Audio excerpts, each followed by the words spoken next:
जय माता दी दोस्तों। आप सभी को शारदीय नवरात्रि की हार्दिक शुभकामनाएं। आप सभी पर माता रानी की कृपा सदा सर्वदा बनी रहे। तो आज की वीडियो में आप लोग सुनेंगे श्री दुर्गा सप्तशती पाठ का 12वां और 13वां अध्याय। देवी चरित्रों के पाठ का महात्म्य।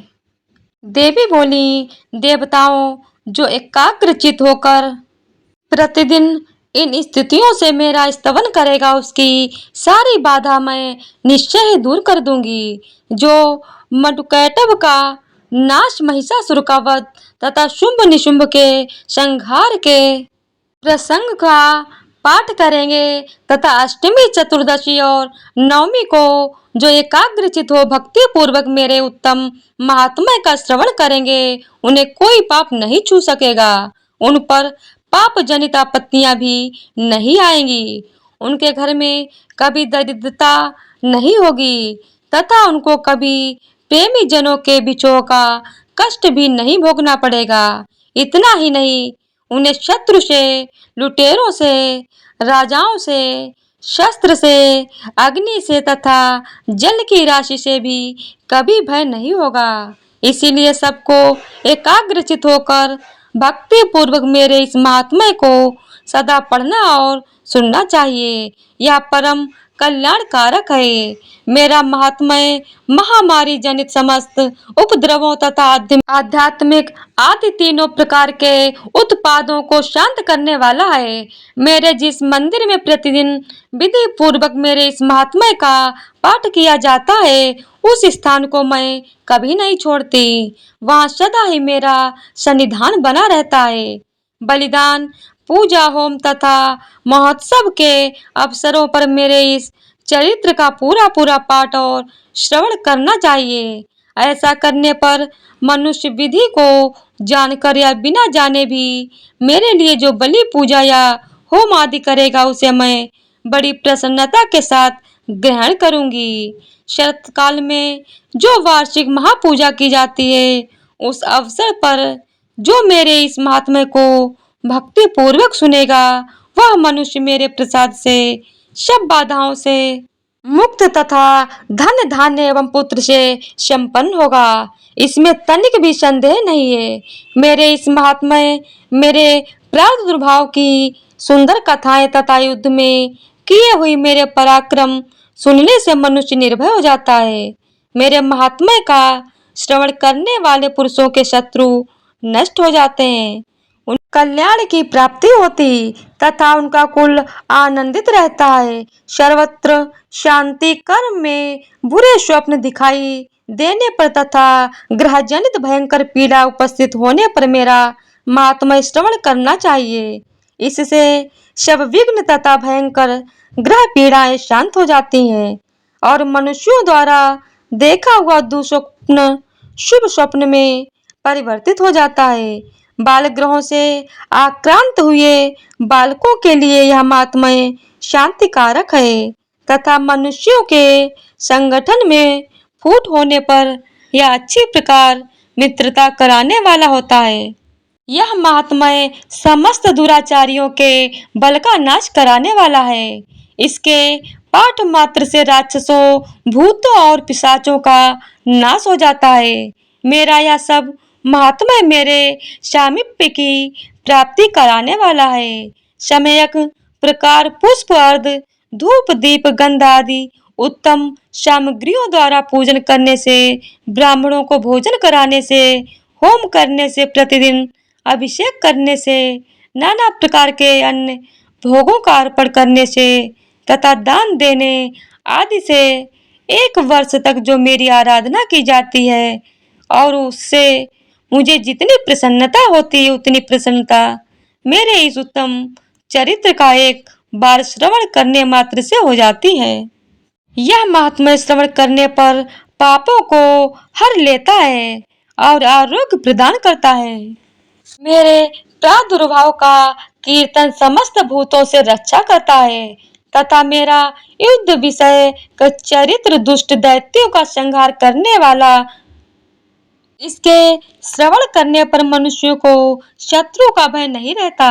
देवताओं, तुमने और ब्रह्म ऋषियों ने जो मेरी स्तुतियां की तथा ब्रह्मा जी ने जो स्तुतियां की हैं वे सभी कल्याणमयी बुद्धि प्रदान करती हैं। वन में, सोने में, मार्ग में अथवा दावानल से घिरे जाने पर, निर्जन स्थान में, लुटेरों के दाव में पड़ जाने पर या शत्रुओं से पकड़े जाने पर अथवा जंगल में सिंह, व्याघ्र या जंगली हाथियों के पीछा करने पर कुपित राजा के आदेश से वध या बंधन के स्थान में ले जाने पर अथवा महासागर में नाव पर बैठने के बाद भारी तूफान से नाव के डगमग होने पर और अत्यंत भयंकर युद्ध में शत्रुओं का प्रहार होने पर अथवा वेदना से पीड़ित होने पर किंग बहुना सभी भयानक बाधाओं के उपस्थित होने पर जो मेरे इस चरित्र का स्मरण करता है वह मनुष्य संकट से मुक्त हो जाता है। मेरे प्रभाव से सिंह आदि हिंसक जंतु नष्ट हो जाते हैं तथा लुटेरे और शत्रु भी मेरे चरित्र का स्मरण करने वाले पुरुष से दूर भागते हैं।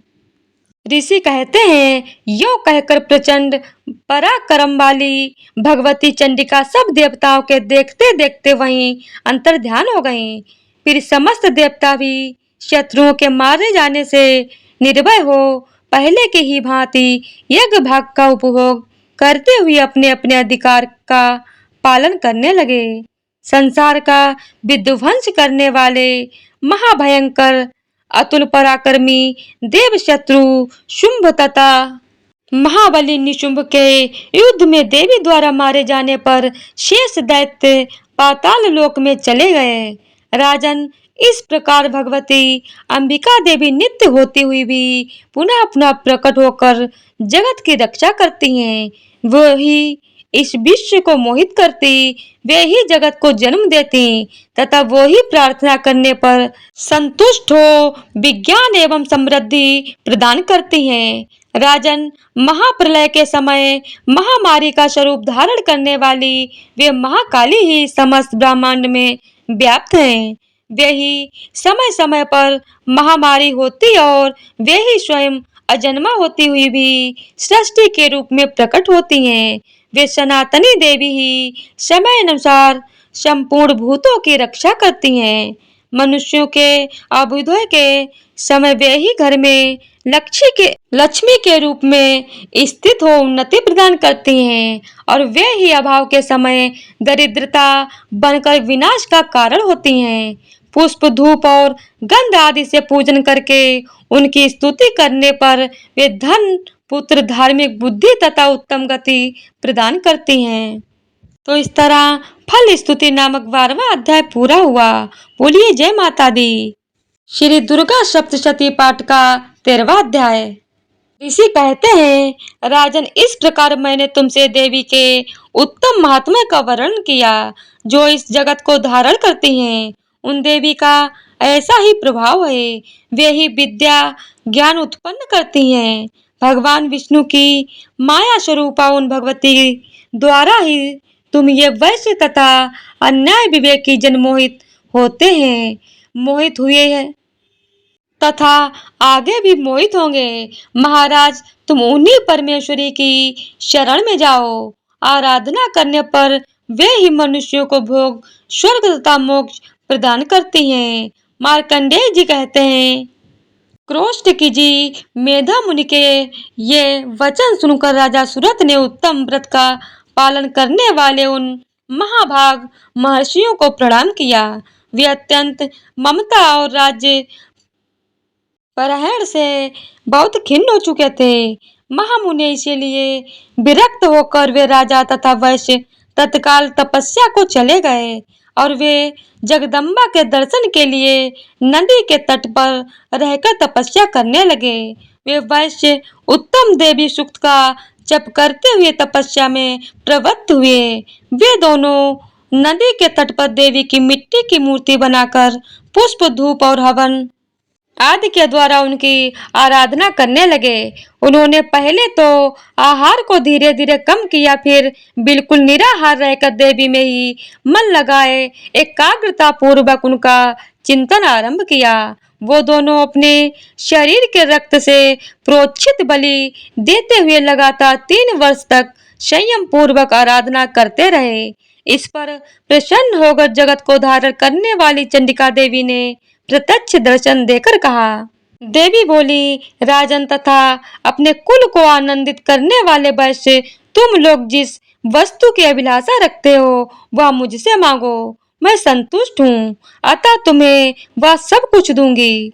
मार्कंडेय जी कहते हैं, तब राजा ने दूसरे जन्म में नष्ट न होने वाला राज्य मांगा तथा इस जन्म में भी शत्रुओं की सेना को बलपूर्वक नष्ट करके पुनः अपना राज्य प्राप्त कर लेने का वरदान मांगा।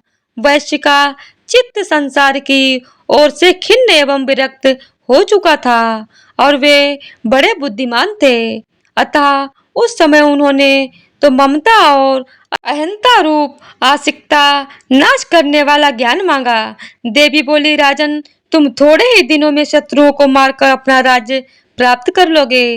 अब वहां तुम्हारा राज्य स्थिर रहेगा। फिर मृत्यु के पश्चात तुम भगवान विश्वान सूर्य के अंश से जन्म लेकर इस पृथ्वी पर शावरणिक मनु के नाम से विख्यात हो जाओ। वैश्यवर्य, तुमने भी जिस वर को मुझसे प्राप्त करने की इच्छा की है उसे देती हूँ। तुम्हें मोक्ष के लिए ज्ञान प्राप्त होगा। मार्कंडेय जी कहते हैं, इस प्रकार उन दोनों को मनोवांछित वरदान देकर तथा उनके द्वारा भक्ति पूर्वक अपनी स्तुति सुनकर देवी अंबिका तत्काल अंतर ध्यान हो गईं। इस तरह देवी से वरदान पाकर क्षत्रियों में श्रेष्ठ सुरत सूर्य से जन्म ले सावर्ण नामक मनु होंगे। तो इसी तरह से सुरत और वैश्य को वरदान नामक 13वां अध्याय पूरा हुआ। बोलिए जय माता दी।